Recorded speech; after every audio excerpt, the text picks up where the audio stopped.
Hi, I'm Beat Nussbaumer from macrobeat.co.uk.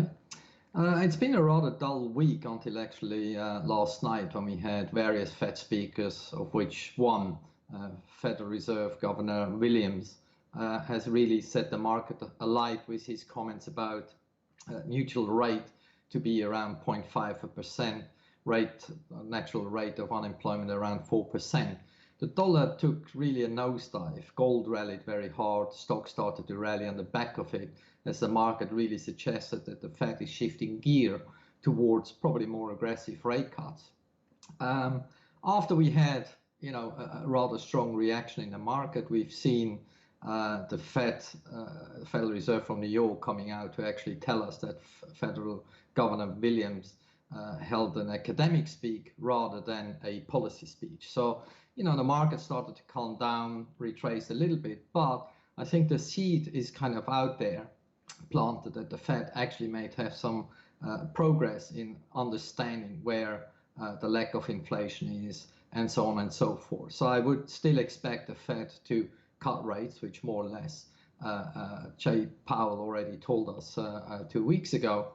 But we still obviously talk about whether we're going to get 25 or 50 basis points, which at this point, the market starts to lean more towards a 50 basis points cut.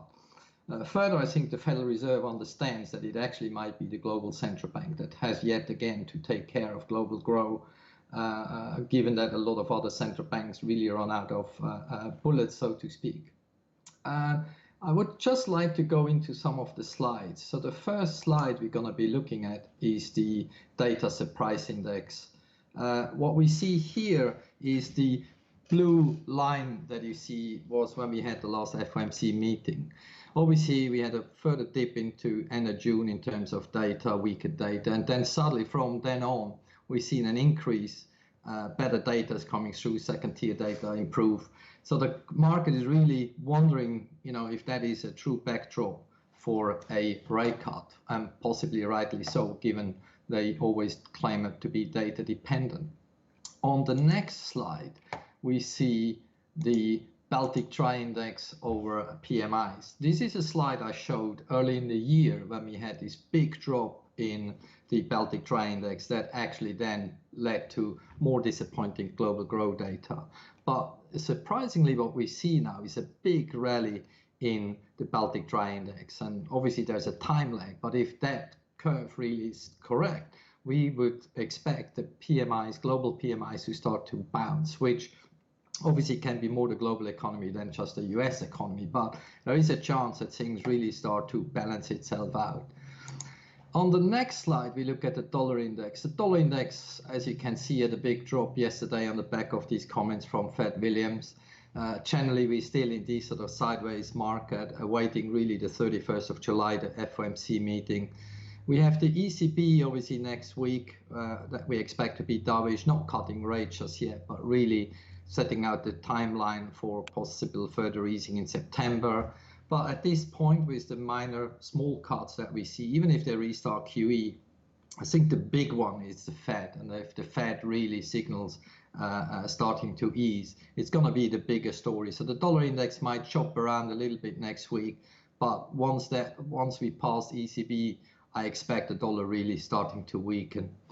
The next slide, I just want to show gold. Gold is just on the turbocharge. And obviously in gold, we have several drivers, which is part of it is dollar weakness. The other part is, just global easing.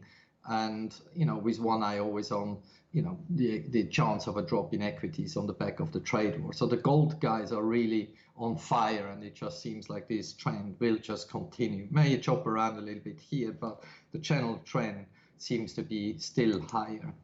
Last but not least, we have the Aussie and dollar yen. The Aussie is, again, a little bit the darling here in terms of dollar selling. So the Aussie is really coming back.